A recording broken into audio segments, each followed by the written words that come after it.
일본이 발칵 뒤집혔습니다. 평생 한국을 우습게 봐온 일본 정부의 한 고위 관료가 단 하나의 숫자 앞에서 펜을 꺾었기 때문입니다. 91%. 전 세계 AI의 심장이라 불리는 핵심 부품을 한국의 두 기업이 독식하고 있었습니다. 무기 수출 600억 달러, 38조 원짜리 원전 수출, 그리고 세계 1위 조선까지. 한국은 곧 무너진다고 장담하던 그가 텅 빈 사무실에서 이렇게 중얼거렸습니다. 아, 우리가 완전히 졌구나. 그러나 진짜 충격은 그가 한국에서 만난 한 노인이 입을 여는 순간 시작됐습니다. 그 한마디에 그가 평생 믿어온 모든 것이 송두리째 무너졌습니다. 지금부터 그 충격적인 이야기의 전말을 공개합니다. 시작하기 전 구독과 좋아요, 그리고 대한민국 파이팅 댓글로 한국을 응원해주세요. 도쿄의 하늘이 잿빛으로 무겁게 내려앉던 그날 아침, 저는 경제산업성 17층 대회의실로 향하는 긴 복도를 걷고 있었습니다. 구두굽이 대리석 바닥을 두드리는 소리가 텅 빈 복도에 또박또박 울렸어요. 제 손에는 2달 동안 밤을 새워가며 매달린 보고서가 들려 있었습니다. 표지에는 굵은 글씨로 이렇게 박혀 있었죠. 한국산업위협평가 최종안. 저는 후지사키 마유미라고 합니다. 올해 54, 경제산업성 통상정책국 심의관이에요. 무역과 산업정책을 30년 가까이 다뤄온 사람입니다. 그리고 그날 제가 회의실로 들고 들어간 결론은 사실 보고서를 쓰기도 전부터 제 머릿속에 이미 정해져 있었어요. 한국은 거품이다. 곧 무너진다. 저는 그렇게 확신하고 있었습니다. 아니, 확신이라는 말로는 부족해요. 그건 제게 신앙에 가까운 것이었습니다. 회의실 문을 열자 차가운 공기와 함께 진한 커피 냄새가 코끝을 스쳤습니다. 기다란 원목 테이블 양쪽으로 국장과 과장들, 그리고 정책 분석관 10여 명이 이미 자리를 잡고 있었어요. 천장의 하얀 조명이 그들의 안경 아래 차갑게 반사되고 있었습니다. 정면 스크린에는 제 보고서 표지가 띄워져 있었죠. 상석에는 구로다 국장이 앉아 있었습니다. 61살, 통상정책국을 30년 넘게 지킨 사람이에요. 그는 저를 보더니 입꼬리를 살짝 올리며 고개를 끄덕였습니다.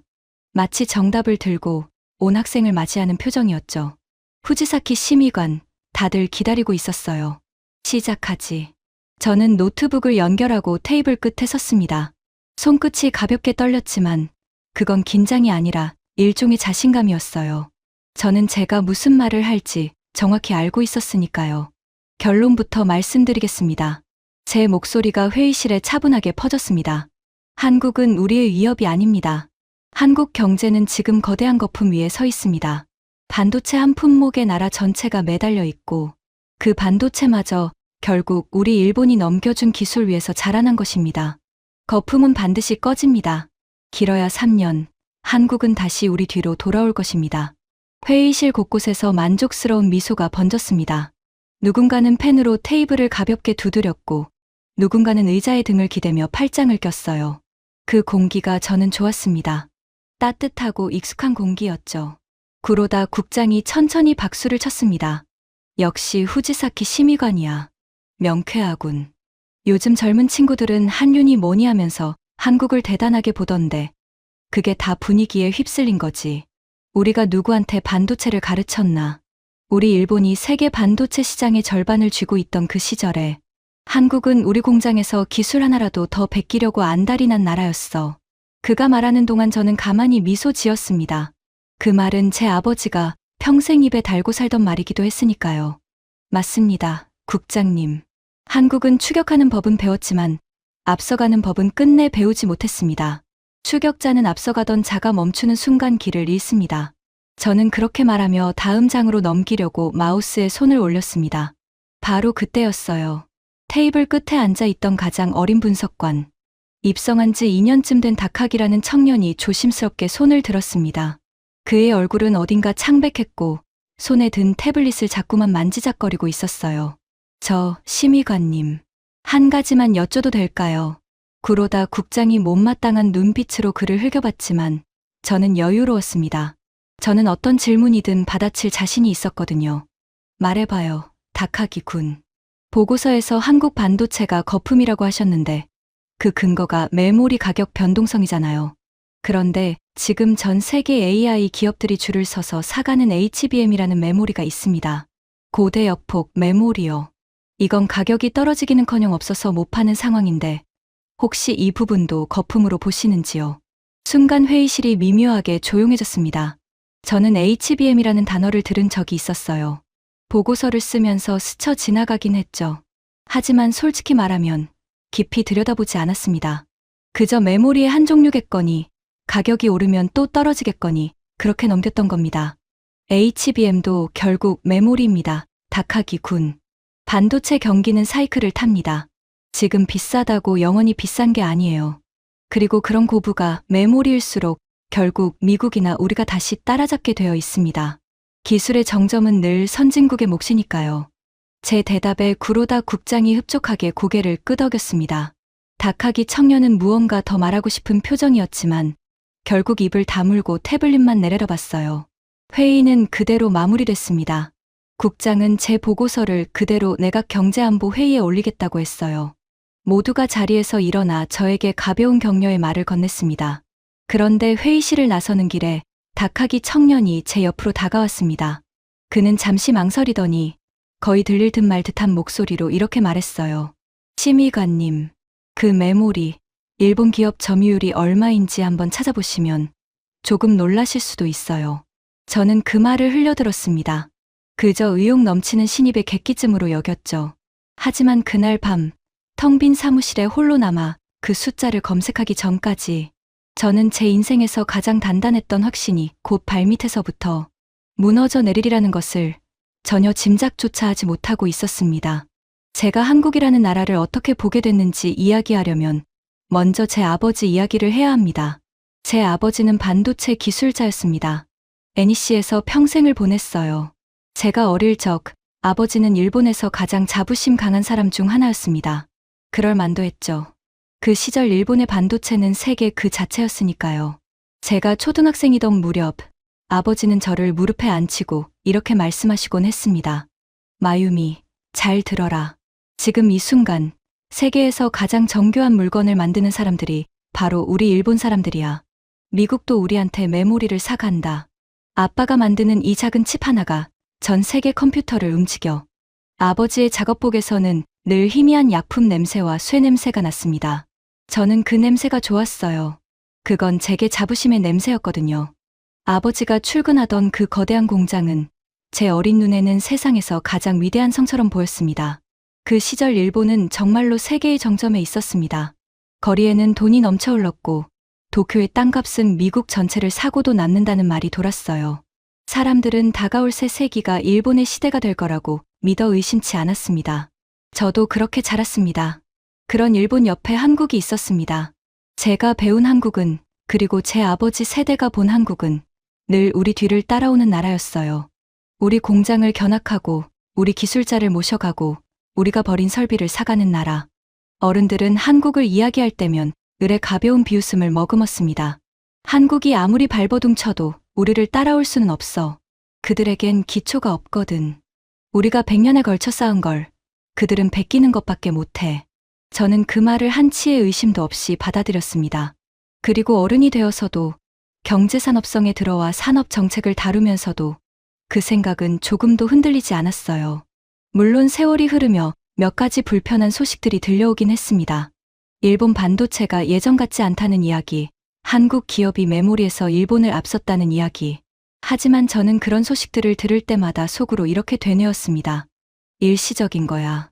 한국이 운 좋게 한 품목에서 치고 나갔을 뿐이야. 곧 제자리로 돌아올 거야. 제 아버지는 말년에 많이 변하셨습니다. 회사를 떠난 뒤로 부쩍 말수가 줄었고 가끔 창밖을 오래도록 바라보곤 하셨어요. 한 번은 제가 한국 기업을 깎아내리는 말을 하자 아버지가 평소와 다른 표정으로 저를 가만히 쳐다보신 적이 있습니다. 무언가 말하려다 끝내 삼키는 듯한 얼굴이었어요. 저는 그때 그 표정의 의미를 알지 못했습니다. 아니, 알려고 하지 않았던 것 같아요. 아버지가 돌아가신 뒤 어머니가 제게 편지 한 통을 건네주셨습니다. 아버지가 생전에 제 앞으로 써두신 거라고 했어요. 봉투는 약간 누렇게 발해 있었고 겉면에는 아버지의 단정한 글씨로 마유미에게라고만 적혀 있었습니다. 저는 그 편지를 읽지 않았습니다. 부끄럽지만 저는 그 편지가 두려웠던 것 같아요. 아버지가 마지막에 무슨 말을 남기셨을지 어쩐지 마주하고 싶지 않았습니다. 그래서 저는 그 편지를 서랍 깊숙한 곳에 넣어두고 오랫동안 잊고 지냈습니다. 다시 회의실 이야기로 돌아가 보겠습니다. 그날 제 보고서가 통과된 데에는 구로다 국장의 힘이 컸습니다. 그는 경제산업성에서 가장 강경한 인물이었어요. 특히 한국에 관해서는 거의 적개심에 가까운 감정을 품고 있었습니다. 회의가 끝나고 국장실로 불려갔을 때 그는 위스키 잔을 기울이며 이렇게 말했습니다. 후지사키 심의관. 솔직히 말해서 나는 요즘 우리나라 분위기가 마음에 안 들어. 젊은 것들은 한국 노래나 듣고 한국 드라마에 빠져 살지. 마치 한국이 우리보다 대단한 나라라도 되는 것처럼 말이야. 한심한 일이야. 그가 잔을 내려놓는 소리가 둔탁하게 울렸습니다. 한국이 뭔가? 따지고 보면 우리가 한참을 다스리면서 글자도 정리해주고 철도도 놓아주고 공장 돌리는 법까지 알려준 나라야.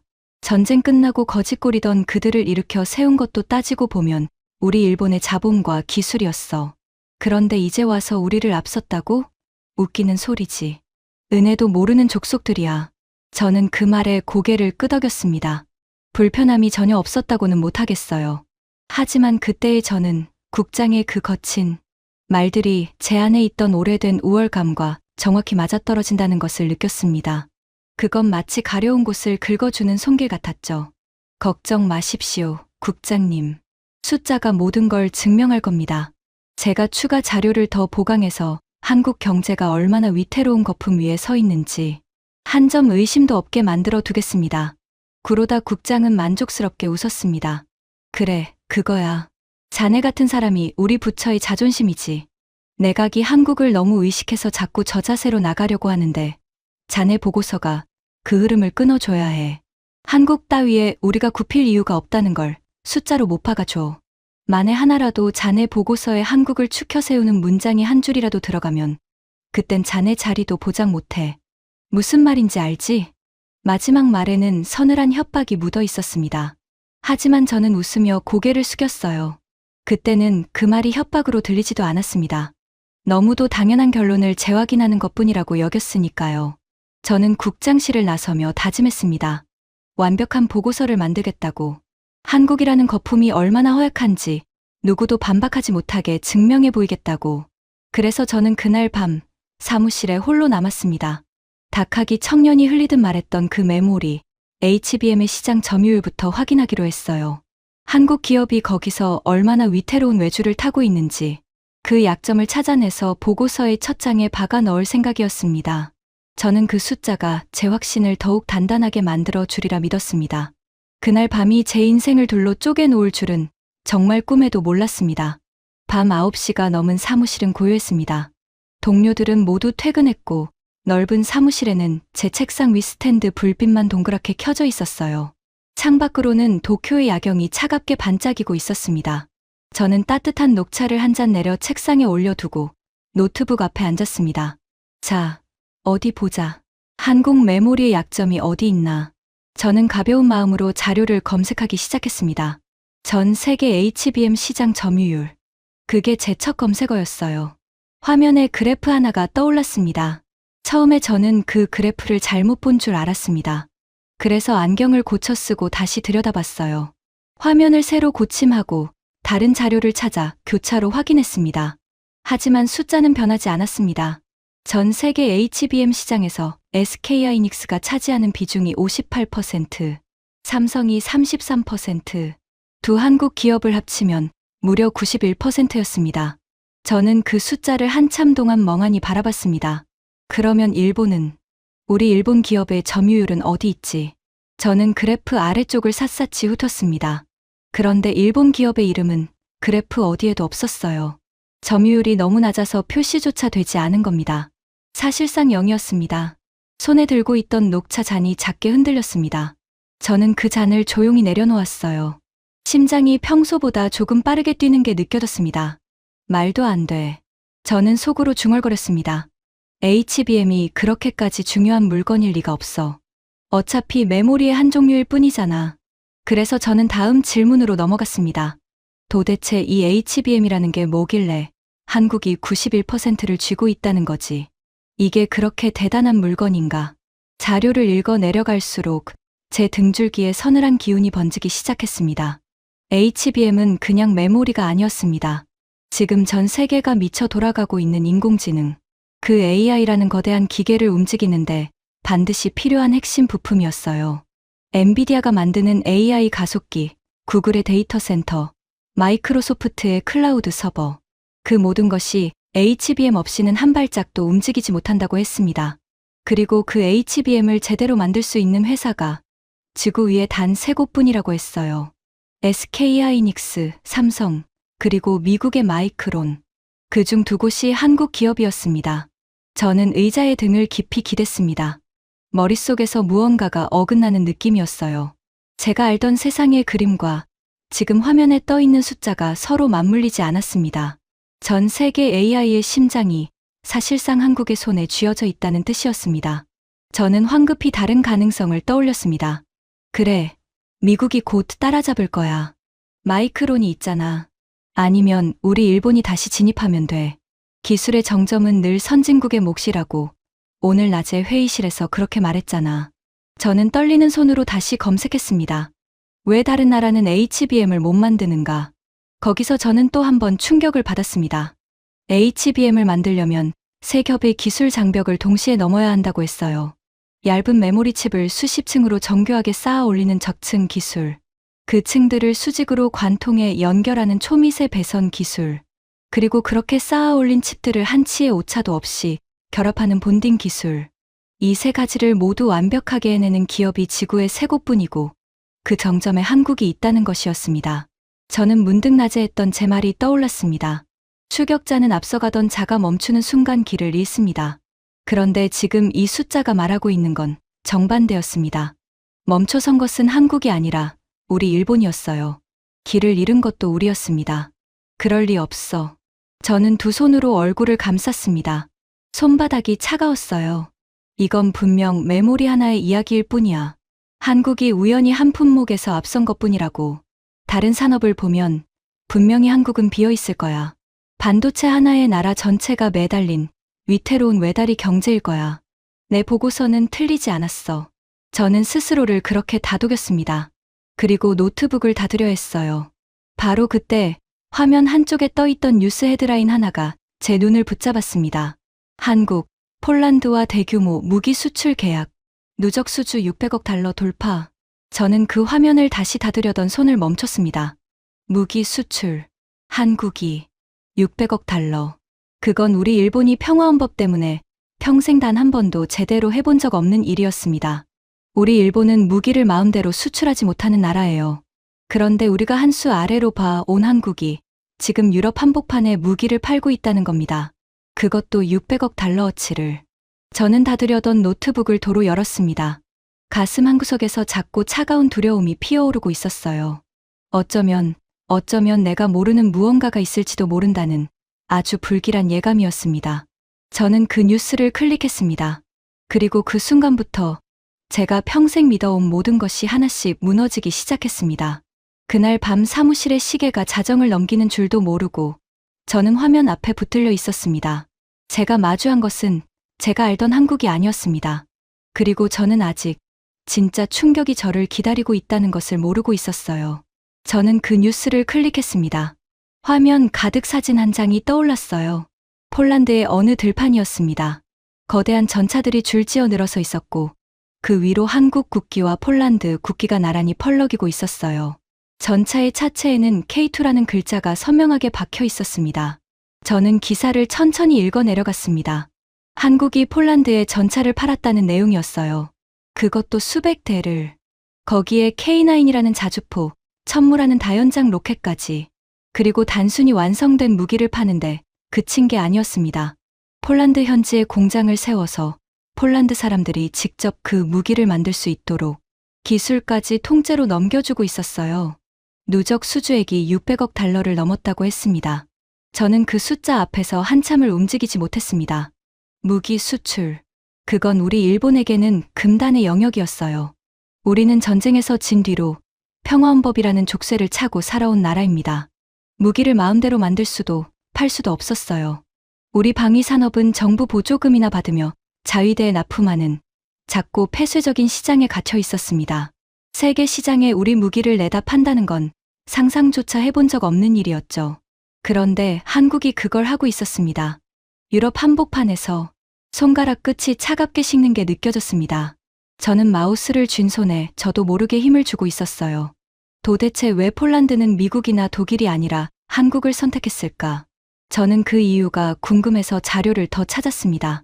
그리고 그 답을 읽는 순간 등골이 서늘해졌어요. 이유는 단순했습니다. 빨라서, 그리고 약속을 지켜서. 전쟁의 공포가 유럽을 덮쳤을 때 폴란드는 당장 무기가 필요했습니다. 그런데 미국 무기는 주문하고 몇 년을 기다려야 했고 독일 무기는 너무 비쌌어요.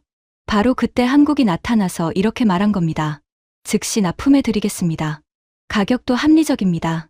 기술도 이전해 드리고 당신들 땅에서 직접 만들 수 있게 공장도 지어 드리겠습니다. 세상에 그런 제안을 거절할 나라가 어디 있겠어요. 저는 의자에서 일어나 창가로 걸어갔습니다. 도쿄의 밤거리가 까마득하게 내려다 보였어요. 유리창에 비친 제 얼굴은 평소보다 훨씬 창백해 보였습니다. 한국은 단순히 무기를 판 게 아니었습니다. 무기를 사간 나라의 방위 산업 자체를 한국식으로 다시 짜놓고 있었어요. 한번 그렇게 얽히고 나면 폴란드는 앞으로 수십 년간 한국과 떨어질 수 없게 되는 구조였습니다. 그건 거래가 아니라 거의 동맹을 만드는 일이었어요. 그리고 저는 거기서 멈추지 못하고 한 가지 더 검색하고 말았습니다. KF-21이라는 단어였어요. 기사 곳곳에 자꾸 등장하던 이름이었거든요. KF-21은 한국이 자기 손으로 만든 전투기였습니다. 4.5세대라고 부르는 거의 최신鋭에 가까운 초음속 전투기. 저는 코웃음이 나왔어요.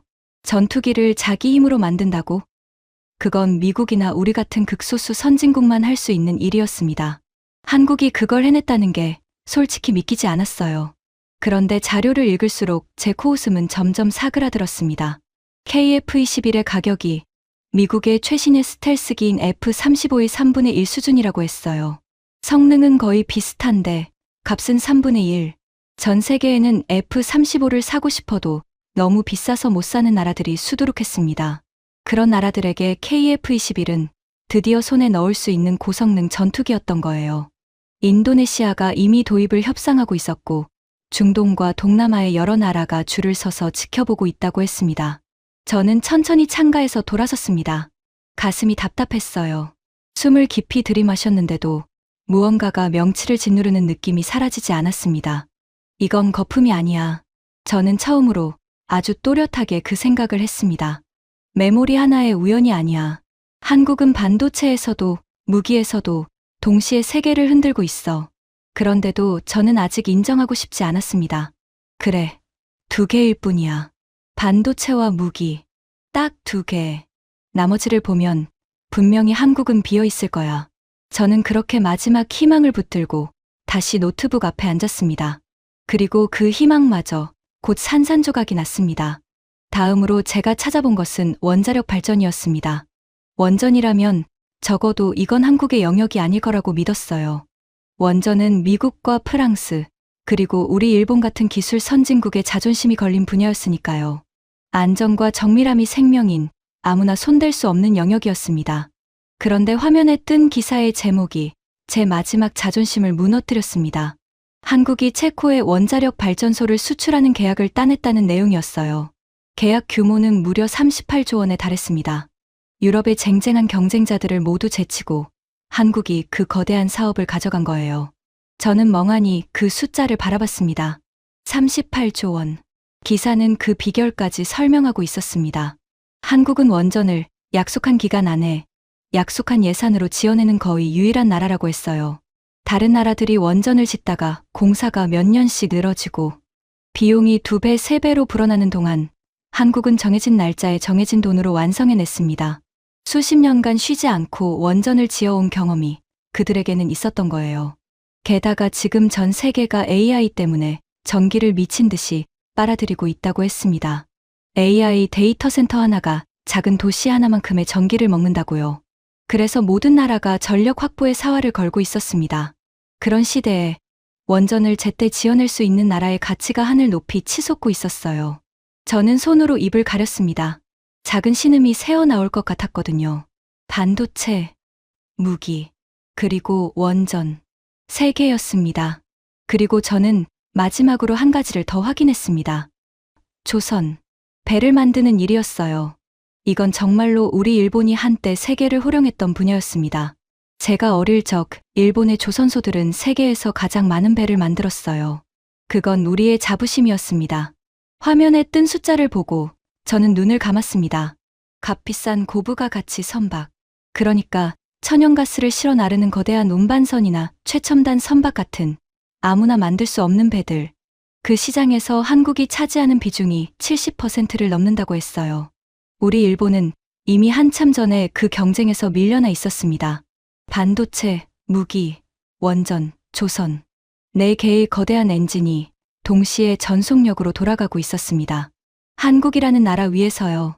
저는 의자에 깊이 파묻혀 천장을 올려다봤습니다. 형광등 불빛이 눈부셔서 눈물이 핑 돌았어요. 아니, 어쩌면 그건 형광등 때문만은 아니었을지도 모르겠습니다. 저는 평생 한국을 하나의 그림으로만 봐왔습니다. 우리를 따라오는, 우리가 키운, 언젠가는 제풀에 무너질 나라. 그런데 지금 제 앞에 펼쳐진 한국은 그 그림 어디에도 들어맞지 않았어요. 문득 한 가지 의문이 떠올랐습니다. 도대체 언제부터지? 언제부터 한국이 이렇게 된 거지? 내가 보고 있던 그 한국은 언제 사라진 거지? 그리고 그 질문 끝에서 저는 아주 불편한 진실 하나와 마주쳤습니다. 한국이 갑자기 강해진 게 아닐지도 모른다는 생각이었어요. 세상이 바뀐 거였습니다. 예전에는 무엇이든 가장 싸게 만드는 나라가 이겼어요. 그래서 모두가 중국으로 공장을 옮겼죠. 그런데 전염병이 돌고 전쟁이 터지고 강대국들이 서로 등을 돌리면서 세상의 규칙이 통째로 바뀐 겁니다. 이제는 가장 싸게 만드는 나라가 아니라 믿고 맡길 수 있는 나라가 이기는 시대가 됐어요. 반도체, 무기, 원전, 에너지. 그 믿을 수 있는 공급자가 새로운 힘을 갖게 된 거예요. 그리고 그 네 가지를 한꺼번에 가진 나라가 하필이면 한국이었던 겁니다. 세상이 변하면서 한국이 원래 쥐고 있던 패가 갑자기 세상에서 가장 값진 패가 되어버린 거예요. 우리가 그토록 우습게 봤던 그 패가 말이죠. 저는 그날 밤 끝내 한숨도 자지 못했습니다. 다음 날 아침 저는 충혈된 눈으로 출근했습니다. 머릿속이 복잡했어요. 제가 2달 동안 써온 보고서가 어쩌면 통째로 틀렸을지도 모른다는 생각이 저를 짓눌렀습니다. 한국은 거품이 아니었어요. 제가 본 것이 사실이라면 저는 내각에 완전히 거짓된 그림을 올리려던 셈이었습니다. 저는 닥하기 청년을 조용히 회의실로 불렀습니다. 어젯밤 제가 확인한 것들을 그에게 털어놓았어요. HBM 91%, 폴란드의 K2, 체코 원전 38조, 조선 70%. 말하는 동안 제 목소리가 조금씩 떨렸습니다. 닥하기 청년은 조용히 듣더니 천천히 고개를 끄덕였습니다. 심의관님, 사실 저도 그래서 그날 손을 들었던 거예요. 저희 부처 안에서는 아무도 이 이야기를 꺼내려고 하지 않거든요. 다들 알면서도 입 밖에 내면 안 되는 분위기라서요. 그게 무슨 말이에요? 국장님 때문이죠. 국장님은 한국이 우리보다 앞섰다는 걸 인정하는 순간 그게 곧 일본의 패배라고 생각하세요. 그래서 그런 데이터는 아예 보고서에 올리지도 못하게 하십니다. 한국을 깎아내리는 자료만 위로 올라가요. 저는 입술을 깨물었습니다. 그 말이 사실이라면 우리 부처는 진실이 아니라 듣고 싶은 이야기만 위로 올려보내고 있었던 거예요. 그래서 저는 결심했습니다. 국장에게 직접 말하기로요. 보고서를 수정해야 한다고. 한국의 진짜 모습을 내각에 정확히 알려야 한다고. 저는 그날 오후 새로 정리한 자료를 들고 국장실 문을 두드렸습니다. 그러다 국장은 서류를 보고 있다가 제가 내민 자료를 받아들었어요. 처음에는 무심하게 넘기던 그의 표정이 페이지를 넘길수록 점점 굳어갔습니다. 그리고 마지막 장을 덮었을 때 그의 얼굴은 차갑게 일그러져 있었어요. 이게 뭔가 낮고 서늘한 목소리였습니다. 국장님, 제가 어젯밤 확인한 자료입니다. 한국은 거품이 아닙니다. 반도체뿐만 아니라 무기, 원전, 조선까지 동시에 세계를 장악하고 있습니다. 우리 보고서는 사실과 다릅니다. 이대로 내각에 올리면 우리는 완전히 틀린 판단을 하게 됩니다. 보고서를 수정해야 합니다.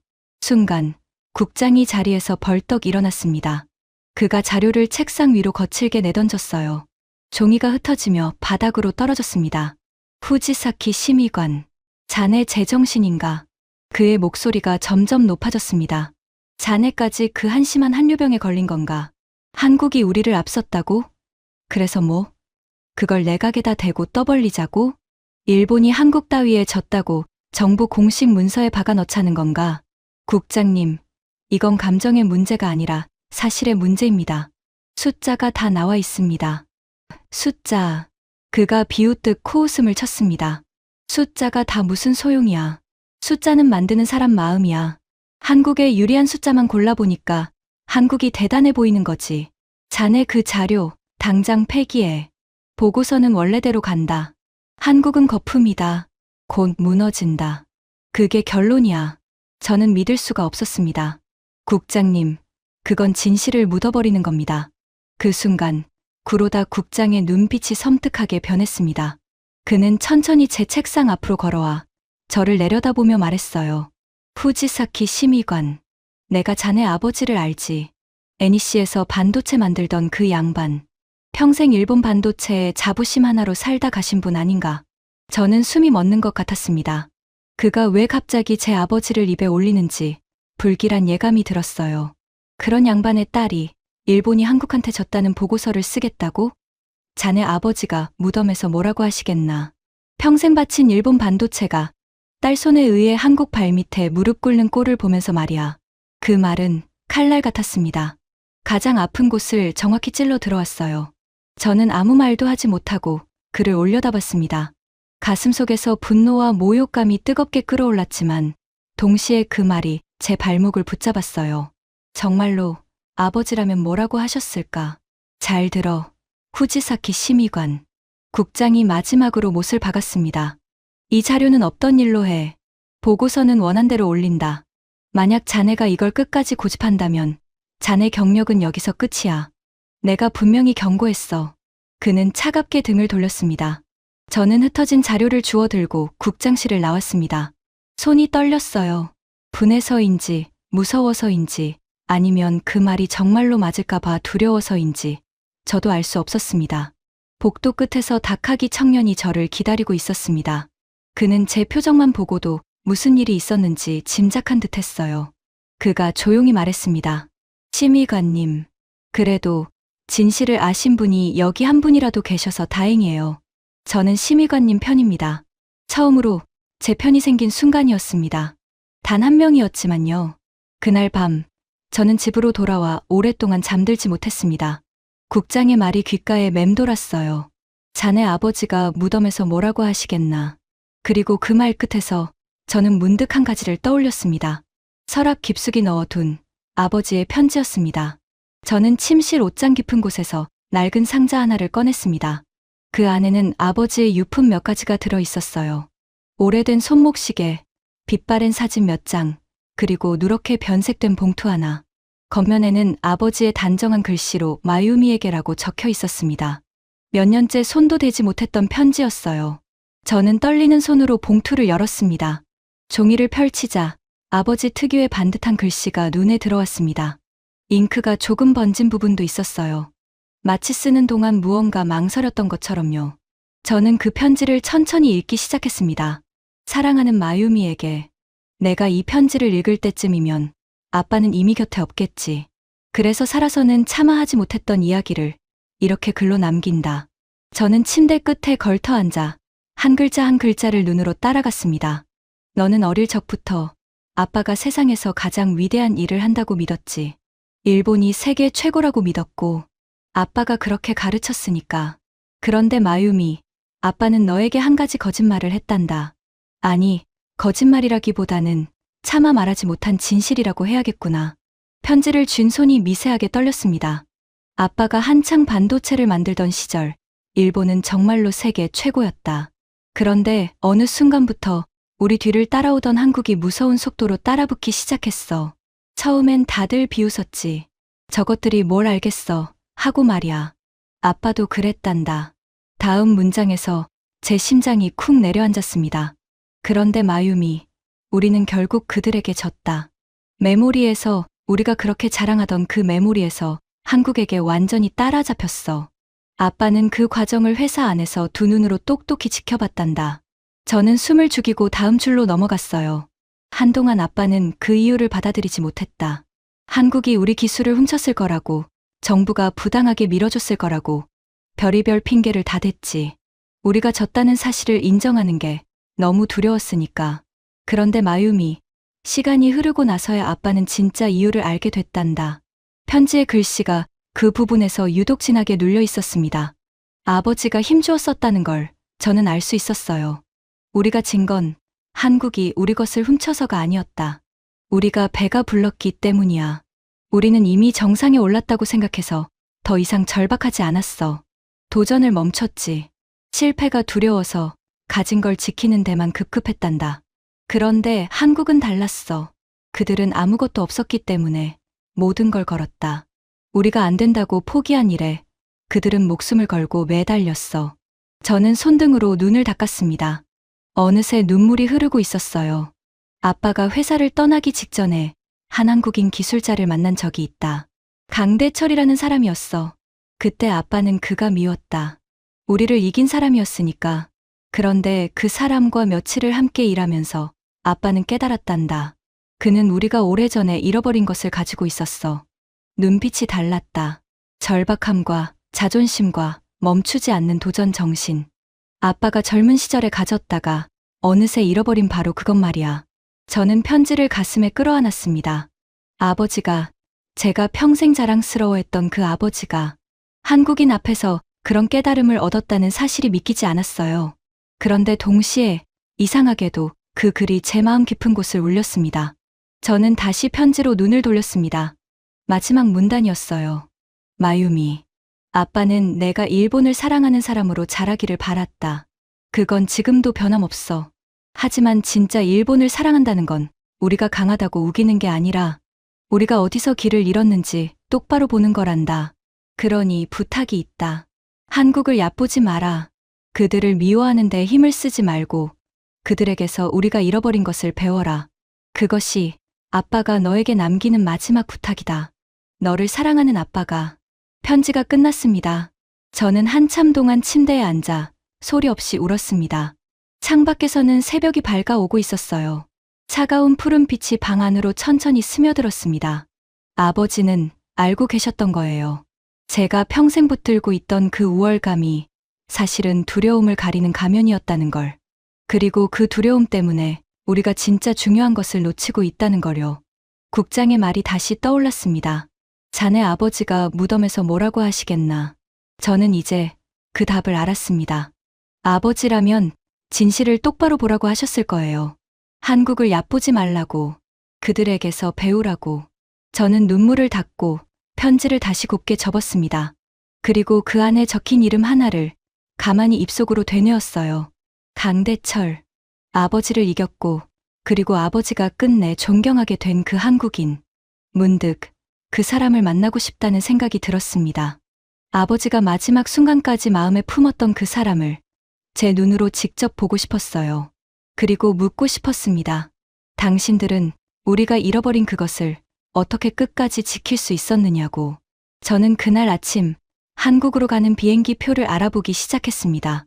제 인생에서 한 번도 상상해 본 적 없는 일이었습니다. 서울에 도착한 건 흐린 오후였습니다. 저는 공항을 빠져나오면서 저도 모르게 주변을 두리번거렸어요. 제가 머릿속에 그려온 한국과 눈앞에 한국이 자꾸만 어긋났거든요. 거리는 깨끗했고 사람들의 걸음은 빨랐으며 곳곳에서 낯선 활기가 느껴졌습니다. 공기에서는 차가운 가을 냄새와 함께 어딘가 분주한 도시 특유의 냄새가 났어요. 저는 강대철이라는 사람의 흔적을 따라 어렵게 그의 연락처를 구했습니다. 그는 이미 일선에서 물러난 노인이었어요. 올해 70세, 작은 연구 모임을 꾸리며 후배 기술자들을 가르치고 있다고 했습니다. 약속 장소는 한강이 내려다 보이는 어느 조용한 찻집이었습니다. 문을 열고 들어서자 창가 자리에 한 노인이 앉아 있었어요. 백발의 마른 체구, 그러나 등은 꼿꼿했습니다. 그는 저를 보더니 천천히 일어나 두 손으로 정중하게 인사를 건넸어요. 먼 길 오셨습니다. 후지사키 씨, 맞으시지요? 뜻밖에도 그는 서툴지만 또렷한 일본어로 말했습니다. 저는 잠시 멈칫했어요. 솔직히 말하면 저는 어떤 거만한 승리자를 만날 거라고 예상하고 있었거든요. 일본을 이긴 사람이니까요. 우쭐대거나 저를 비웃거나 적어도 자랑을 늘어놓을 거라고요.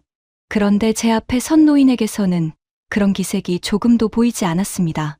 저는 자리에 앉으며 떨리는 목소리로 입을 열었습니다. 저는 후지사키 게니치의 딸입니다. NEC에서 반도체를 만들던 순간 노인의 눈빛이 흔들렸습니다. 그는 한참 동안 저를 가만히 바라보더니 깊은 한숨을 내쉬었어요. 게니치 씨의 따님이셨군요. 그의 목소리가 조금 잠겼습니다. 그분이 세상을 떠나셨다는 소식은 한참 뒤에야 들었습니다. 직접 조의를 표하지 못해 늘 마음에 걸렸어요. 저는 그 말에 코끝이 시큰해졌습니다. 그러나 애써 마음을 다잡고 제가 여기까지 온 이유를 물었어요.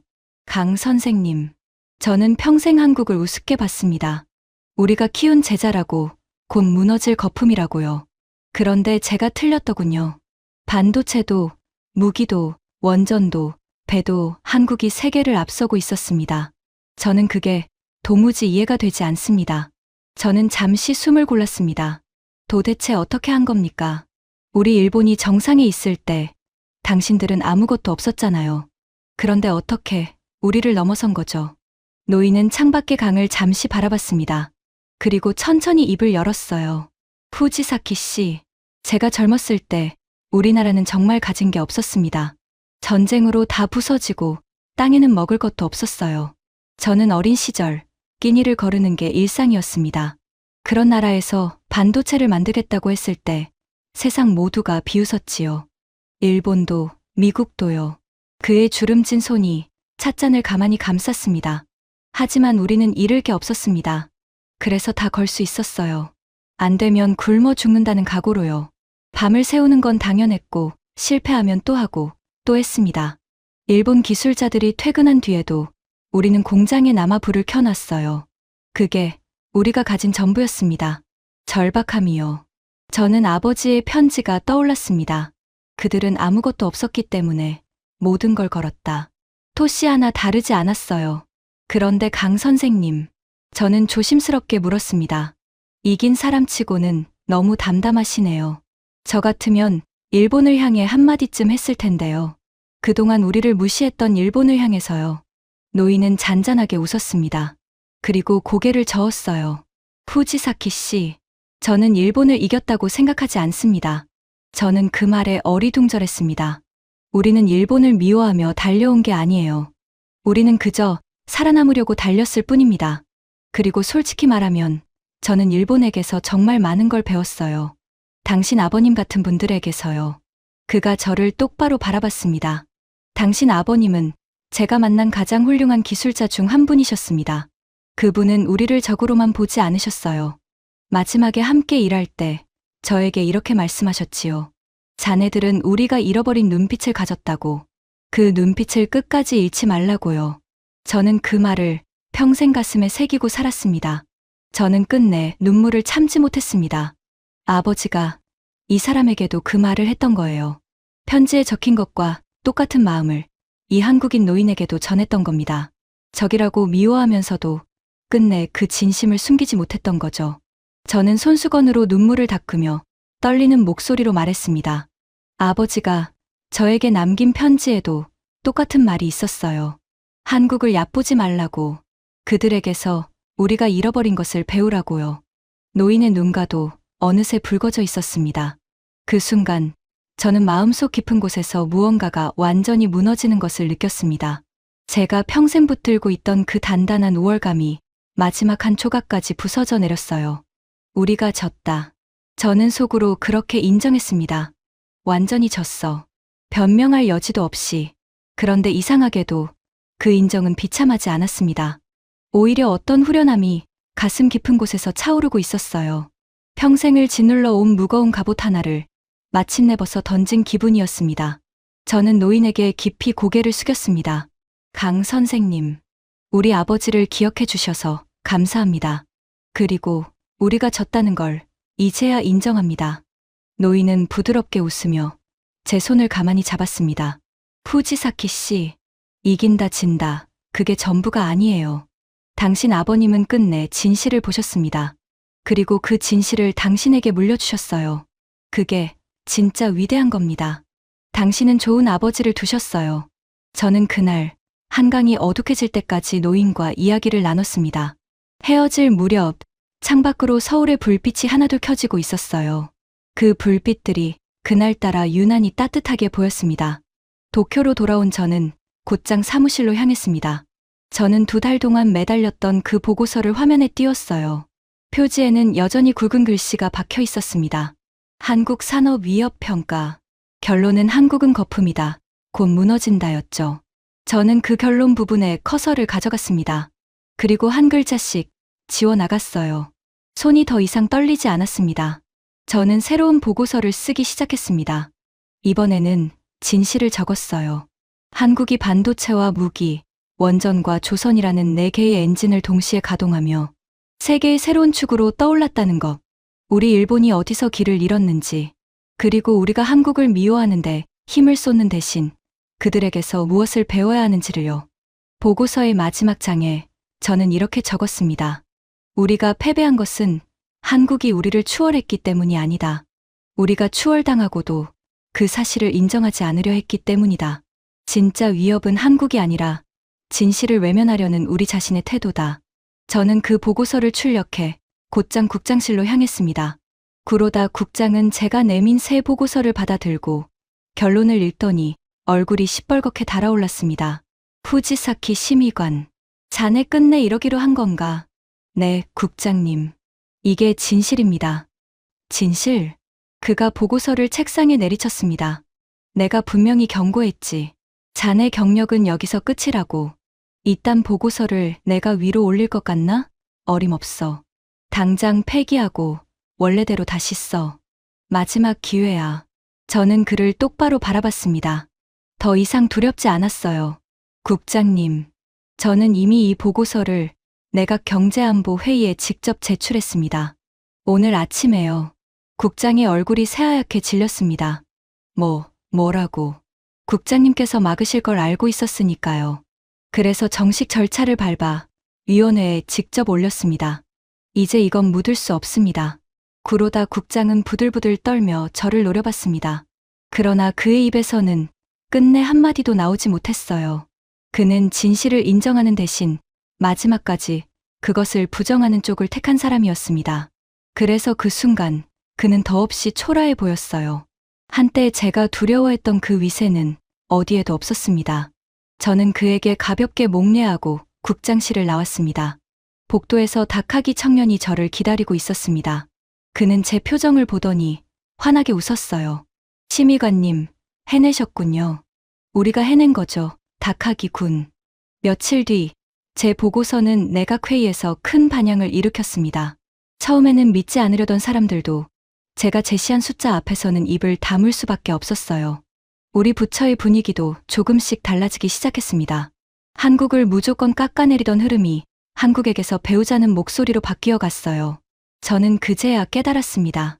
제가 평생 믿어온 한 가지가 완전히 뒤집혔다는 것을요. 저는 늘 우리 일본이 스승이고 한국이 제자라고 믿어왔습니다. 그런데 이제는 정반대였어요. 세계가 한국을 바라보며 배우는 시대가 온 겁니다. 반도체를 배우러, 무기를 사러, 원전을 맡기러 전 세계가 한국 앞에 줄을 서고 있었어요. 한때 우리가 누렸던 그 자리에 이제 한국이 서 있었습니다.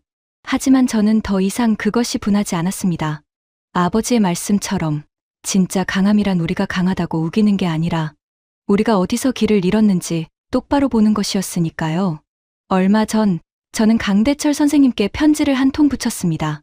그 안에 아버지가 제게 남긴 편지를 함께 동봉했어요. 아버지가 당신을 어떻게 기억했는지 강 선생님께서도 아셨으면 했거든요.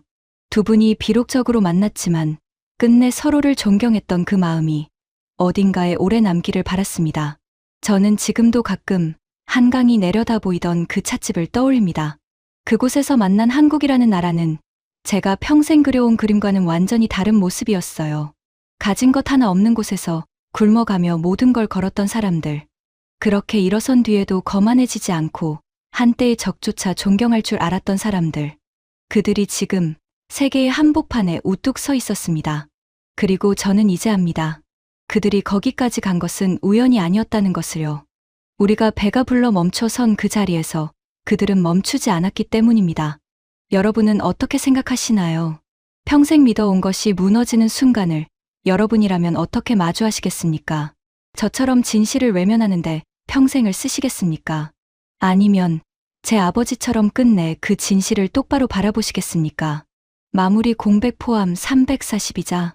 지금까지 한국을 우습게 보던 일본의 한 고위 관료가 단 하나의 숫자 앞에서 펜을 꺾은 이야기였습니다. 오늘 대한민국이 세계의 중심에 우뚝 선 것은 결코 우연이 아니었습니다. 가진 것 하나 없던 시절, 굶주리면서도 멈추지 않고 모든 것을 걸었던 우리 부모 세대가 있었기 때문입니다. 그 절박함과 도전이 지금 전 세계가 줄을 서서 기다리는 자랑스러운 한국을 만들었습니다. 그리고 우리 아이들은 그 위대한 나라에서 살아가게 됐습니다. 오늘 이 이야기가 가슴에 와닿으셨다면 사랑하는 가족과 이웃에게 널리 공유해 주세요. 여러분의 구독과 좋아요는 저희에게 큰 힘이 됩니다. 지금까지 감동날다였습니다. 감사합니다.